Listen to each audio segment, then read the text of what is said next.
Welcome to the Bandwich Tapes. I'm Brad Williams. On this episode, I'm joined by singer-songwriter David Mead, whose catalog includes albums such as Indiana and January San Fernando.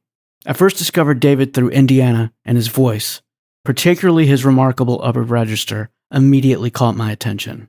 David and I talk about learning to sing, the teacher who connected his speaking and singing voices, and the moment Jeff Buckley's music helped those lessons fall into place.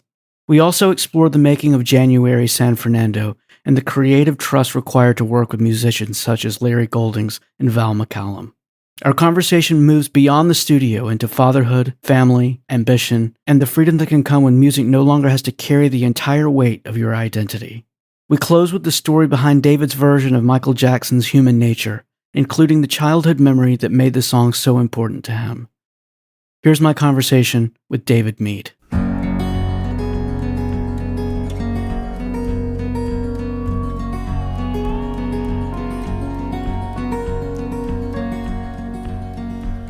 On a childhood highway, through a night alone, I was barely breathing, I was crawling home. Well, it's not quite London or the south of France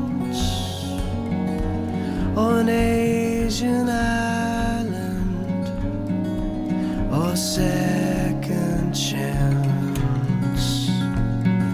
Going back to Nashville, thinking about the whole thing. Guess you gotta run sometimes. Maybe I'm a fast train rolling down a mountain, watching all my life go by. My buddy Bill, I've written a lot with Bill DeMaine, and we talk a lot about, like, is it better or worse? Like, you remember there was a time when, I don't think it was just us. I think just because we had so fewer options in terms of media saturation and things that we could entertain ourselves and distract ourselves with, that when we were growing up, the music just held a much larger place in the cultural conversation than it does now. And, I can just remember, and I don't think it's just because I was like a teenager and my world was small, but, it just seemed like, like magazines like Rolling Stone and Spin existed, like these big cover stories. And like, I don't know, they would spend $25,000 to send a journalist to follow a band on tour because it was like it mattered, like I guess it mattered. And it's almost hilarious now, like when you look back at it, like there's just like a bunch of kids going around the country playing music, and it's like being made into this, like, oh, they're like this, it's just it's so important. And I don't know if that's better or worse, because I don't know if it ever should have gotten like hyped into that level of supposed relevance, if that just like killed it off, or if that was good and fun, or I don't know if that is the kind of thing that laid the groundwork for us focusing more on hype than substance, because that really was it was lifestyle reporting. The music was a much more integral, bigger part of it, but it was still essentially like celebrity. It was like the more wholesome version of like what TMZ is now. Yeah,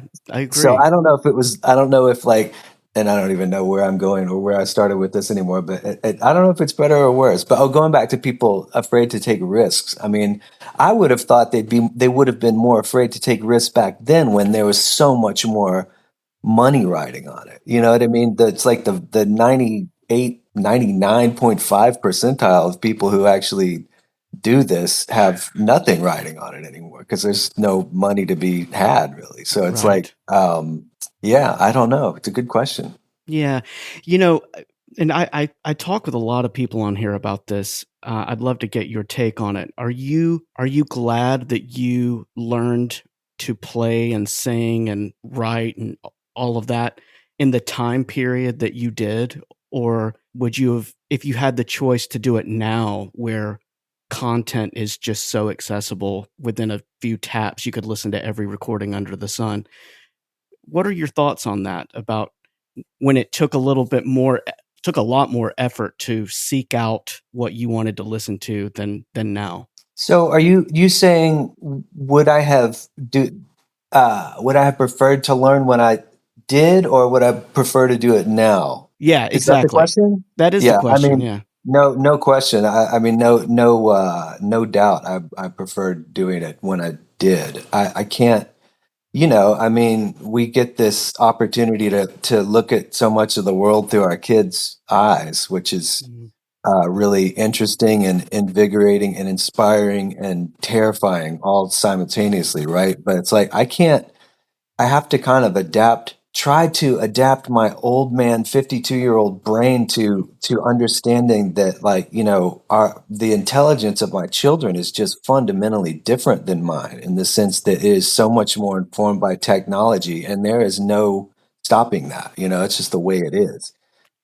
So I don't even expect them to have the same interactions with any kind of art that I was able to, because it's just impossible. In the same way that, like, I was never, or say someone of my generation is, I don't think you could reasonably expect they were ever going to write anything to rival like the canon of classical music, because we were already way too distracted to do it. Like, even when I was a kid, it's like there was only, or maybe you'd say young adults, like you weren't taking daily walks in the forest, undistracted to just, and it's just like you just didn't have the bandwidth for it, basically. So I feel like I got in on one of the last juicy, I don't know, epochs of cultural development. And now I feel like we're kind of in this period where a lot of things are just going to have to wither and die. And if humanity makes it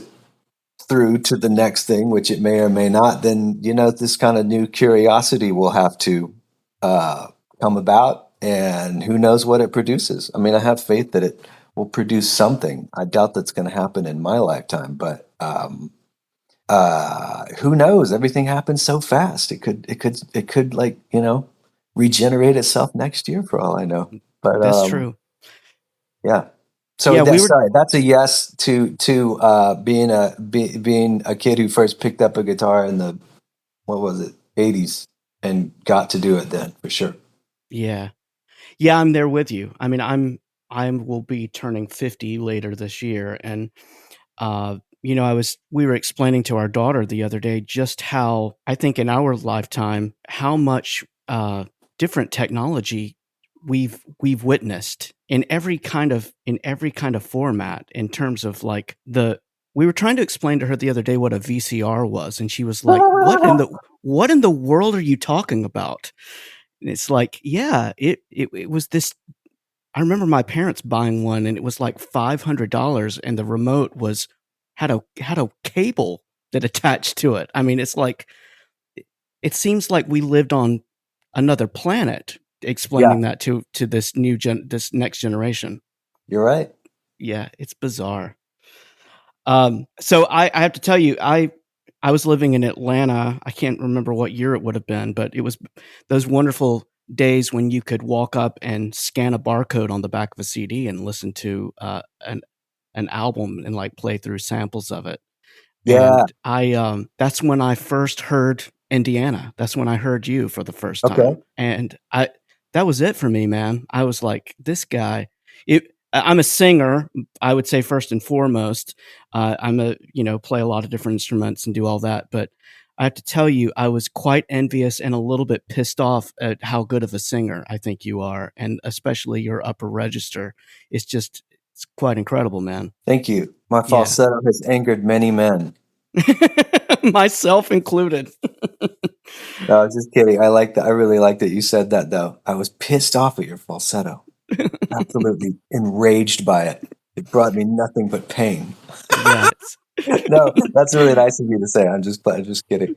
Yeah. No, it's like, you hear people sing and you feel so inspired yet so frustrated at the same time. It's like, that's what I want to do right there. Why can that guy do it the way that I want to do it? It was When did singing come into the equation in your musical journey? Pretty early on? Yeah, super early on. My mom sang all the time, so it was just a very natural thing to do around my house, and it never, and I just, I can't really say my mom has or used to have recordings of me singing shockingly on pitch, like at age 2 or 3 years old. Like it just was never I have no good explanation for it. It just happened. So, but I did take a big leap with it.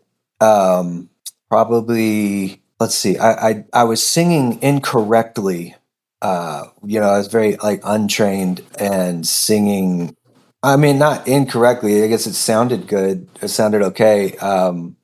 But I was having a hard time keeping my voice with any sort of stamina. So I took some vocal lessons from a guy named Norris Brandstrom, who was a very classically trained singer. And he taught me how to sing. And I stopped doing that after about, I don't know, I feel like 2 or 3 months. And I stopped because I felt like there was no way that this translated, his singing method translated to any sort of more modern kind of music. And I thought I was wasting my time. And then about a year after that, roughly, I heard Jeff Buckley's first thing, and I was very taken by the way he sang. And I found the only way that I could imitate him was to sing the way that Norris had taught me. And it's like everything kind of came together all of a sudden. I sort of understood everything that he was talking about and had reason to embrace it and embody it, as opposed to, reject it as some old fuddy-duddy way of singing, because it was not. And it was absolutely perfect what he taught me. I was just too young and stupid to understand it until I wanted to do something more adventurous like Jeff. So, yes, sorry, that's an addendum to the long answer to your question, but I just really lucked out that this guy came into my life and sort of showed me what the extensions of my voice was capable of. Yeah. Were capable of. Do you still find yourself recalling some of that information that he presented to you all those years ago? I mean, because I don't know what it's like for you, but I'm finding as I'm getting older, I mean, I still sing. I think I sing the same way, but I'm having to work at it a little bit more because, age and time and all of that. I mean, I'm finding that to keep the instrument going, it requires a little bit more effort than it did maybe 20 years ago. He gave me a great gift because his method was ultimately so effortless. I mean, he made me understand the relationship between your speaking voice and your singing voice, which is just there is no relationship between, because they are one and the same. You're not doing anything different. You are right now, as I speak, I'm producing music, albeit more monotone and not particularly melodic, but it's the same thing. I mean, it's air passing over my vocal cords. And he was like, look, singing should never be harder than talking. If it ever feels harder or more difficult, you're doing it wrong. And so because of that, I think because I kind of got those visuals in my head, I was never afraid of losing it after that point. And so I'm with you. I'm aware of my voice is changing. It's getting deeper. But it's kind of fine because like I don't have I listened to the way that I sang when I was like 23, 24, whenever I made my first record. And it's like, I just wouldn't make those choices anymore. You know what I mean? Like, okay, it's impressive maybe that there's a dude that can sing a high C, but in full voice. Great, you did that. There's 1,000 dudes now that can do that. It's not, Yeah. and it's just not. Do you actually want to hear that sound? Because I would much rather hear a woman or a child do that. Like hearing a male voice do. It's very rare that it's actually pleasurable to hear. Like maybe Freddie Right. Mercury or Jeff, again. But it's like most of the time that's just not really a tone I want to hear anymore. So I don't even try. And I don't even try a high C and falsetto most of the time. So it's just kind of it doesn't. I guess my point is, it's like the way my voice is now, it sort of lines up with how I want to sing anyway. I don't really want to I'm not looking to like rehash or prolong stuff that I did 30 years ago. I guess, so. No, absolutely. When you sing live, do you or perform live, do you prefer, do you use wedges or do you like to sing with with in-ears. I have a bit of a trouble singing with in-ears. Yeah, I don't like in-ears at all. I like to hear. I prefer not even singing with wedges, to be honest, but they're just always there. I'd rather sing off the house because there's too many. There are too many microtones that are a product of the room that you miss when you're just singing with a wedge really loud in your face. You can't, when it's like, if you just have the dude turn up your vocal really loud, and it can sound great. Like it's a very pleasing sound, but you are missing, I think, a lot of frequential information that's happening in the room, and you're not actually. It's harder to know if you're in tune or not. So that's what I feel about it. In here, it's like I don't want to know anything about that. I'm always worried that there's just going to be some malfunction, and there's just going to be. I'm sure they probably have some kind of guard built in to where they can't be loud. You know, they probably have some sort of governing circuit where they can't overload and like hurt your ears. But that still wigs me out to think that someone else has control over what's going right into my eardrum. I don't like that. So I'm never going to use them. Yeah, I'm with you. I've been in situations where I've used them in some bands and different things, and I just I need to feel some air moving. You know, yeah, exactly. I just love this January San Fernando album. By the way, thanks, man. I appreciate that. So good. Just everything, just sonically, everything just sounds so beautiful. Just everything was recorded, and I had that just untalented hack Larry Goldings on here, so I saw that he played on the What an untalented guy he is, huh? Oh my God, he's such a what a dude. Yeah. How is Larry? It's really funny. I really like Larry, and we've had some good moments together. But he's not the easiest nut to crack, which I think he would appreciate hearing, and he probably would be the first time he's heard it. So, I really like Larry, and Larry's been nothing but super sweet to me. And then there's also that edge where I'm like, and he could also totally hate me. I'd like that dichotomy about his personality. So what's Larry like when you interview him? It's funny you say that. It's one of those things where when we finished and I stepped away from the computer, I thought that went really well, but I can't tell if he enjoyed it or not. You know, exactly. I don't know if that ever. I mean, I haven't known Larry that long, but I shouldn't say. But I have a feeling that never changes.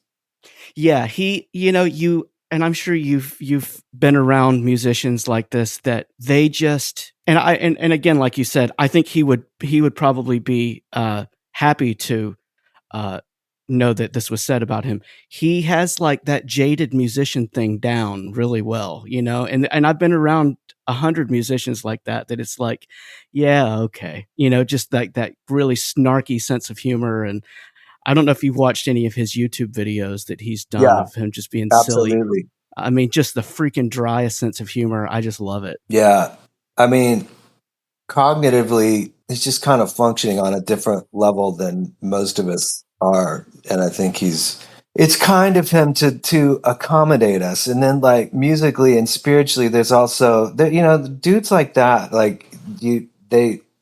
it's sort of it's difficult giving them sort of grounded music in a way, and then you want them to add their thing to it. But I also understand and respect that their thing is kind of occurring in the fourth dimension, and it's a big ask to say to them, hey, can you bring that thing into my little 3-minute song that has relatively predictable harmonic changes that you've heard so many times at this point in your life.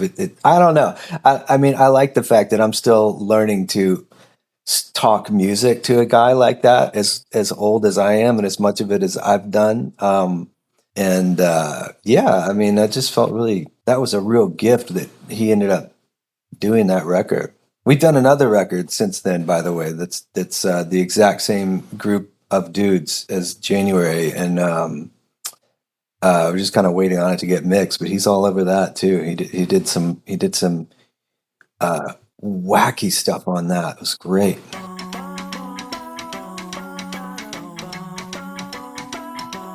Let me begin with story. Let me remind you what you came here for.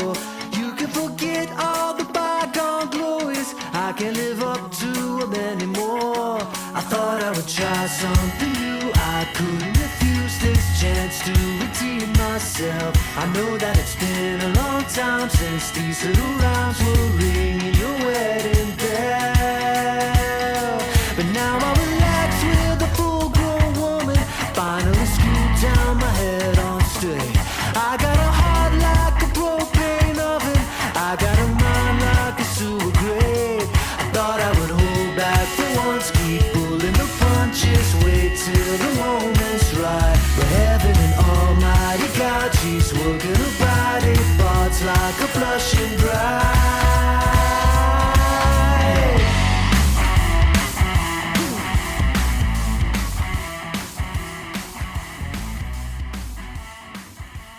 When you went into the studio with him and those players, like when you're working with, heavy hitters like that, do you feel like it takes some of the pressure off of you, or do you feel like it adds another layer of maybe self-conscious pressure that you put on yourself when you're working with people like that? Yeah, that's a really good question, and it's both. And I would say that the pressure is really good because it really makes you want to elevate what you do, and the relief is also really good too, because it's like the two records that I've done with that group of guys, my attitude going into it has been markedly different than I think anything previously, really, because I always had a much more I was a little bit more of a tyrant with every record up to that point, because I was just like, well, I have this arranged in my head, and like I kind of want you guys to do this. And sorry, I'm not taking credit for all the amazing parts that people have put onto the records I've done by any stretch, but it's like there's always that thing in the back of my head, like, yeah, but we'll try to get it close to what I'm hearing, and what I'm hearing is ultimately the thing because I'm the guy, and blah, blah, blah. And I very consciously went into January San Fernando and this untitled record that we've also done with the idea, like, I am just going to be the dude who writes the songs, sings them, plays a little bit of guitar and the rest of it is just going to be like very much like what these guys, if they want me to tell them anything or guide them, if they request guidance, I will offer it. But I'm going to be like, look, I am fortunate enough to be in the room with how many? I don't know, 4 motherfuckers. Like, just these guys. Like, if like it might not be, they might. A lot of stuff on that. Most of the stuff on that record is not what I heard. It's more like I just kind of made an active decision up front to be like, I'm just gonna trust that if this is, unless it's absolutely just, I really don't get it. I'm gonna just be like, well, look, if this is what Larry Goldings decided was the best move, I'm gonna trust Larry Goldings, infinite wisdom, and just say, you know what, that's the move. And the same thing with Val, the guitar player, and the same thing with Ethan and Wynot most of the time. I mean, the rhythm section, we kind of have to get that. That's a little bit more discussion intensive because there's usually this kind of inherent relationship. Ethan and Wynot, the bass player and the drummer, or sorry, other way around, they played together for years, and they have a very intuitive kind of sense of each other. And my job normally as the rhythm guitar player is to find somewhere to live with that. And we've played off and on for years, but I'm not nearly as close to them as they are to each other. So that whole symbiosis or whatever, that took a little longer to cook up, because a lot of that stuff is pretty straightforward, but a lot of it is sort of deceptively difficult rhythmically. And but Larry and Val, it was just kind of like, yeah, just whatever you guys want to do, and they did. My favorite thing about talking about Val McCallum, the guitar player on that record, it's like the more I listened to it after he left, because those guys were there 2 days and they split, so the whole thing was pretty much done in 2 days, and we just kind of spent, I don't know, 3 or 4 more days just trying not to screw it up, the 3 of us. And yeah, but like I listened to Val's parts on that record, it's like he never plays the same thing just the whole time. He's just kind of like playing. It's hilarious. Like, I remember there was like one song Confidence Man, where I wanted him to play a figure that repeated, and he had to like, he was like, okay, sure. And it was like, it was almost kind of a letdown, and that was just like it was almost a letdown to make him do something that he didn't hear, and he was totally cool about it, and he totally nailed it, really cool. And I mean, he played it in a really uh, inventive, very lyrical kind of way. But it just stuck me at that point. Like, yeah, I think that's the only time he repeats himself on the entire record, pretty much. It's incredible, and I'm sure you've experienced this many times throughout your career, to be in the studio with players like that who can just compose information like that at a moment's notice, and just such an amazing material that that they can just kind of whip up at a moment's notice. It's that's why they are who they are, right? It is. I mean, those guys are like they. I really like the way they play because it doesn't feel. Some musicians, you can tell they are hearing what they're supposed to be playing with, and they're sort of cataloging it into categories internally, and they're like, oh, well, it's that kind of thing that requires this kind of thing. I'm going to do that because that's what this is.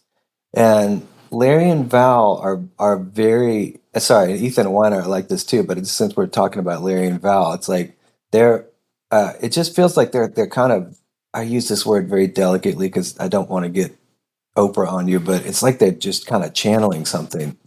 Like they don't really. It's so effortless to them. It's also kind of like underneath their fingers. I mean, I don't really hear them like sitting around trying to figure stuff out very often. It's just kind of like, let's go. And you know what? Another fun thing about this was that the only person who had heard the songs before we started recording them was Why Not, the bass player, who was sweet enough to chart them all out, but for everybody else. But other than that, no one had ever heard the songs at all. It would just be like, all right, let's go. And that was a great way to record. I think I'd like to do it that way forever. Yeah. Guys that good, like, you don't want their 56th take. You want like their second or third take, first take, whatever. Because that's when it's juicy, Absolutely. Yeah. And again, as we were talking about taking risks, I think, those early takes, typically that's when they're not thinking about it as much and just kind of going for it. Yeah. You got it. And I know it may depend on the song, but do you typically prefer a rhythm section to kind of, where do you like for them to sit on the beat that makes you feel the most comfortable as a singer? Do you like for it to sit back on the beat, sit ahead?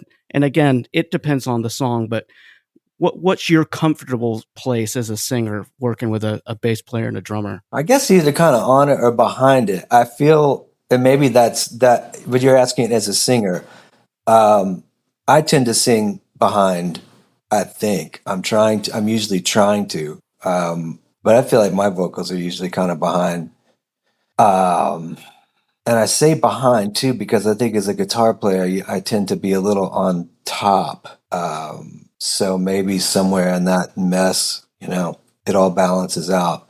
So it depends on the song, but it also depends on the rhythm section, because some guys tend to play a little bit behind, and then some are snappy. I play in an '80s band with a guy who's snappy. He's either like right on it, or he plays to a click for the nature of the gig. He has to like keep up with like 50 songs a night, so it's like he can't manufacture tempos out of nowhere. But because he plays to a click, he makes it feel good, but still it's a different thing than a guy who's not. So that makes me want to play and do everything a little bit more behind. You know what I mean? So it's a sort of, and that kind of even changes on the performance.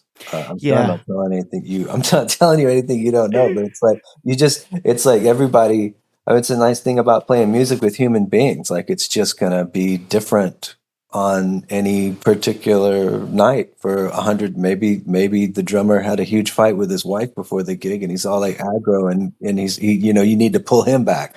Right. Or maybe I had too much coffee and I'm like way ahead, and everybody's got to pull me back.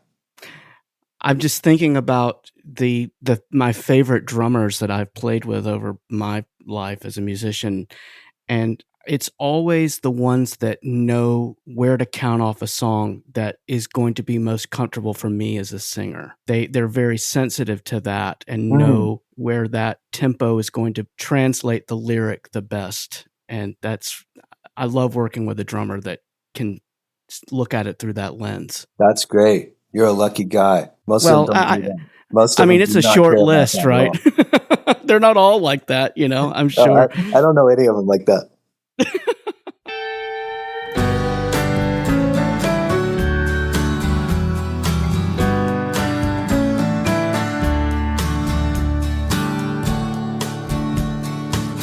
So I'm calling you up on a very small phone. I'm in the middle of nowhere,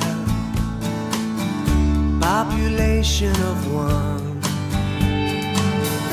Indiana's the wrong place to be stuck in a car, but I'm the king of the highway. Baby, let me conquer your heart. Come on, sugar, just say I love you. You're out riding those concrete canyons. You don't know what it means to miss you. I'm still driving through Indiana.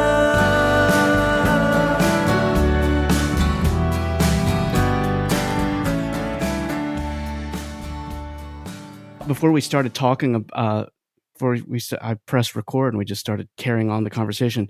We were talking about kids, and I'd be curious. I've asked a few people on here about this. Did you see have you seen a shift creatively, or as a songwriter, or even just as a performer? Do you view being a musician differently now that you have children? Do you find that you sing differently, you play differently? Did it unlock something creatively different for you when you had children? I can definitely say yes to A and D. I see the whole thing much differently, and it definitely unlocked a lot of things creatively. I'm sure I don't know if it's like, in terms of my, performance, I'm not really sure.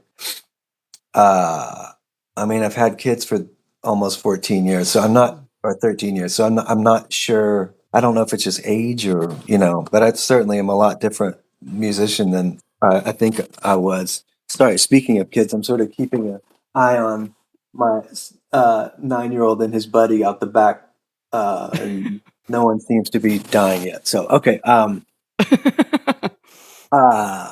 yeah, it has, let's see. I'll That say is a this. big answer. I don't know. I don't know how well I'm going to do with that this early in the morning. The best thing I could think of, it's really put the whole thing in perspective in terms of it has made it a lot easier to separate my just sort of love and my spiritual life with music away from an identity that was about like having a career as a recording artist or whatever. It's just like that all seems, I think, that part of my life seems a lot less vital and important to me. It doesn't take up a lot of my headspace anymore, because it's not. I won't even go like say kids are so much more important than everything else or whatever. I mean, it's human life. They are, but at the same time, if I was being really honest, I've just never felt more like I'm doing the right thing than, and I don't mean that like an obligatory kind of way. It's like I like being a dad. I like being a husband. I like being a vital part of my little family. Like nothing brings me more satisfaction or pleasure in life than that. So once I found myself in that position, it was like the idea of like, well, do I need to be known as something other than that? It just kind of diminished, I guess. And so because of that, I feel like the music's actually gotten a lot better, and the process of doing it is a lot more fulfilling. There's less time to do it, but it's also just like when I do it, I mean, the way my brain works is like it never really stops. There's always a soundtrack to something going on, at least 18 hours a day. So, but I just kind of have this sweet, enjoyable relationship with it now, and it's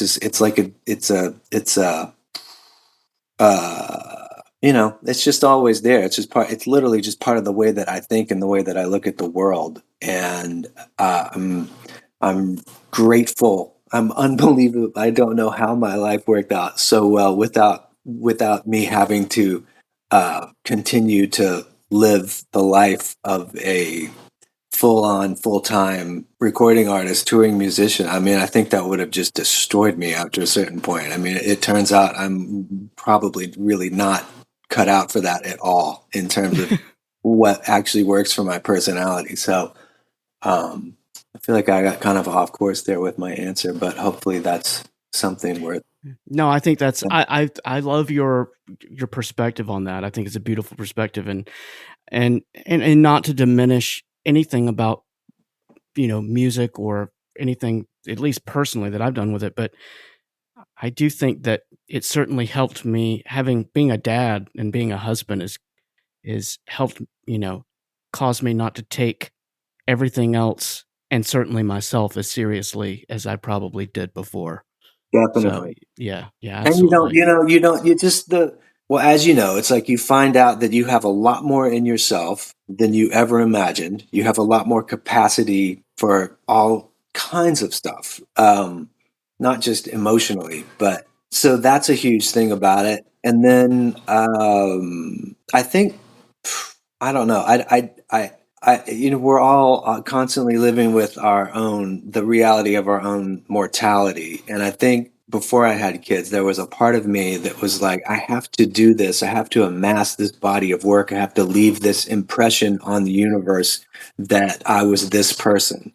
Because if I don't, then what survives me? What did I do?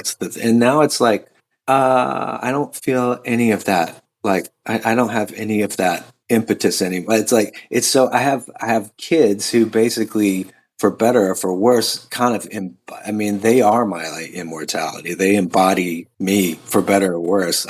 Some days I would not wish that on them, but it's true.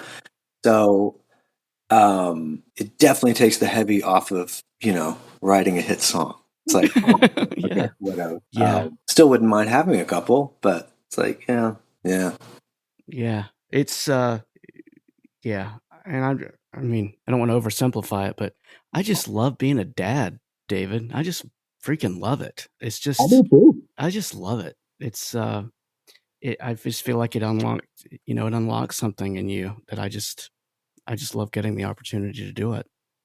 It kind of unlocks your past for you that was one thing I really didn't expect about it, but it's like up to this point, and I'm not saying it would not have happened otherwise, but my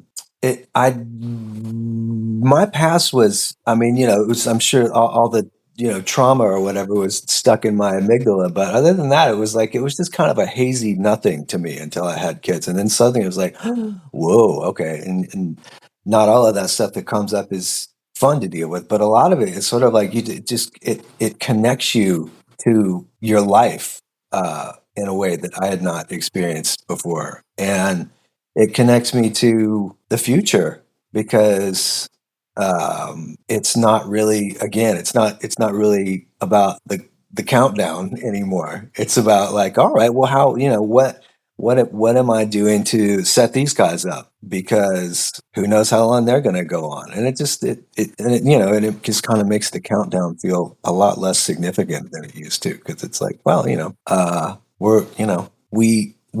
are I don't know how you got our spirit, our gene pool, all of it. We will continue on, so I'm good. Yeah. No, I'm with you.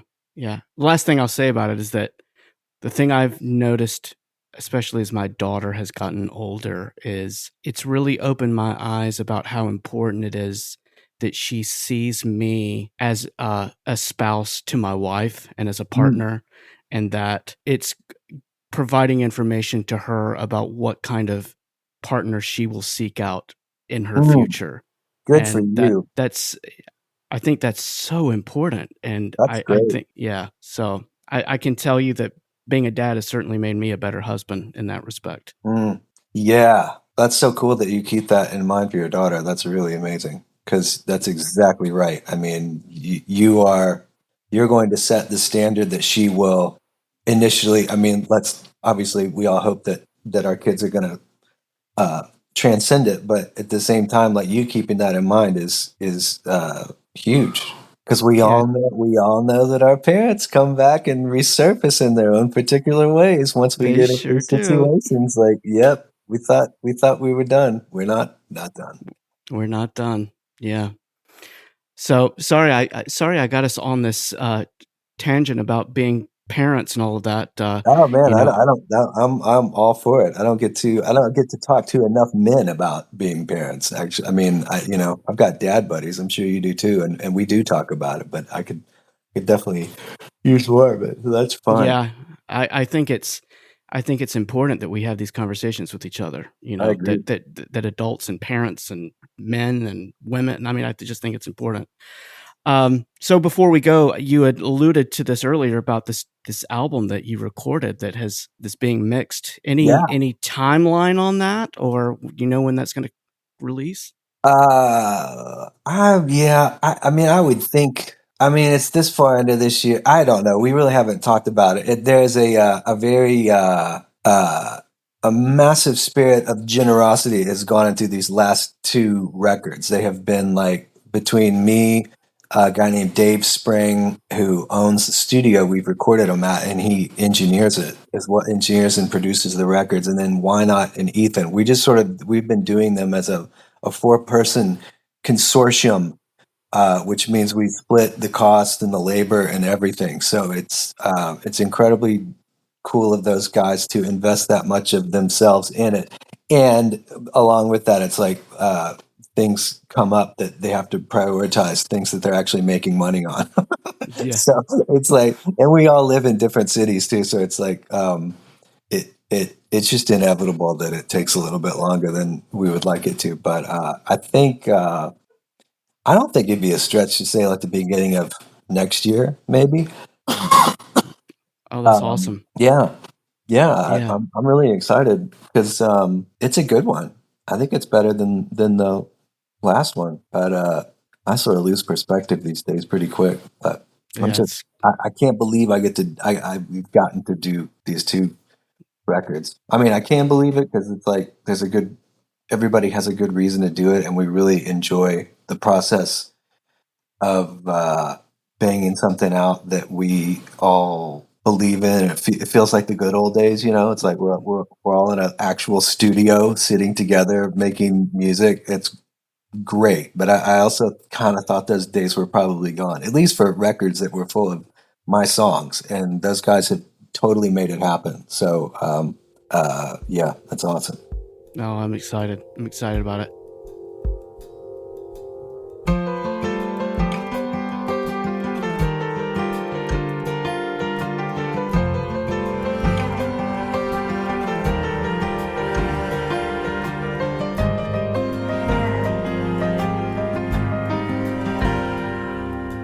Looking out across the nighttime, the city winks a sleepless eye.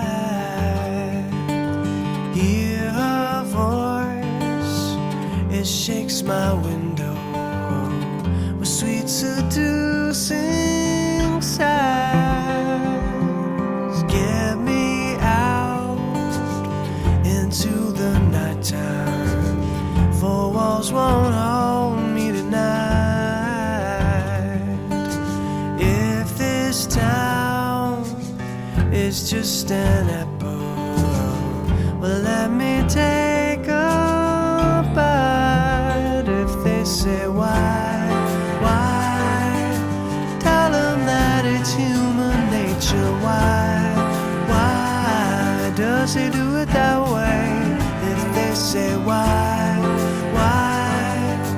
tell them that it's human nature. Why does he do it that way? I have a short list of 3 songs of where I enjoy the cover version of a song as much as the original. And they are Gotta Get You Into My Life, Earth, Wind and Fire. Right. We Can Work It Out, Stevie Wonder. And Human Nature, David Mead covering Michael Jackson from the Indiana album. I absolutely love your take on it, the production choices, the string parts on it, the whole deal. I absolutely love it, and I play it for everyone that I can.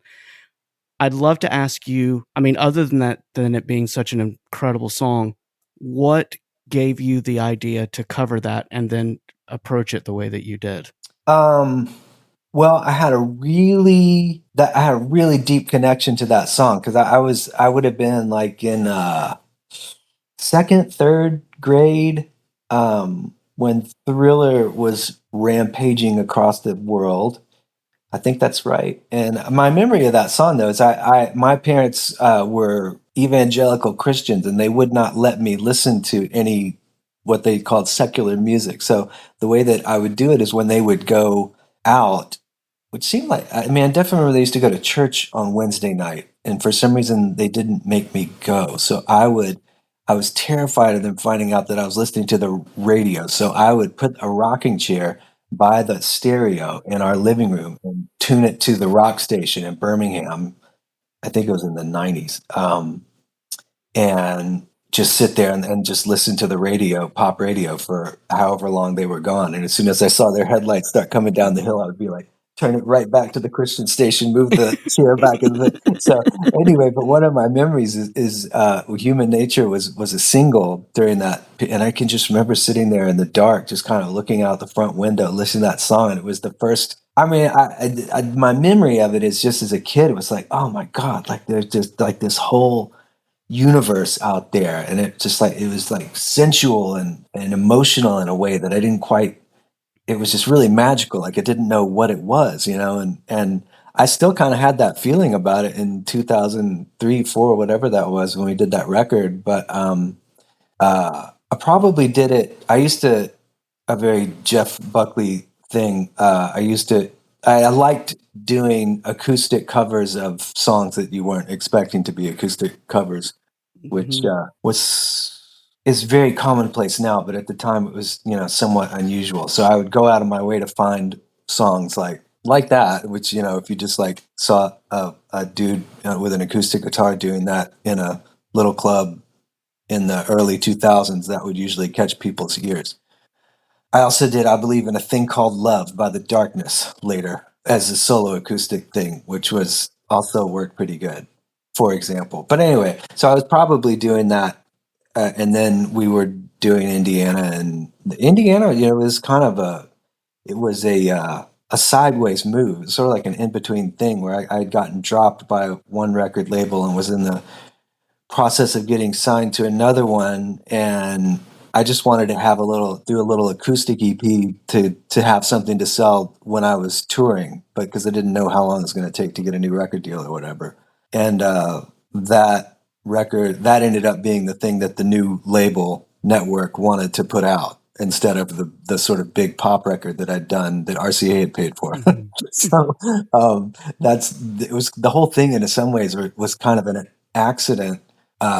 So all of it was very like, oh, let's just try whatever we want. Like, yeah, cellos and acoustic piano and whatever on Human Nature. That's what I'm getting back to. It's like, you know, kind of takes us full circle, like taking risks. It just seemed like a very low impact, non-consequential kind of project. You know, it's just for fun. And I'm just going to like burn CDs of this and sell them on the road. So again, like that lack of pressure, that probably was it. And it was just a very emotional kind of connection that I had from being a kid to that song.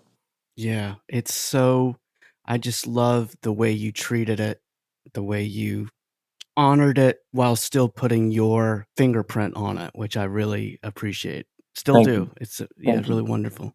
Yeah. Well, David, I just enjoyed hanging out with you. This has been a lot of fun. Man. Yeah, it was a lot You of made fun. it very easy. Yeah.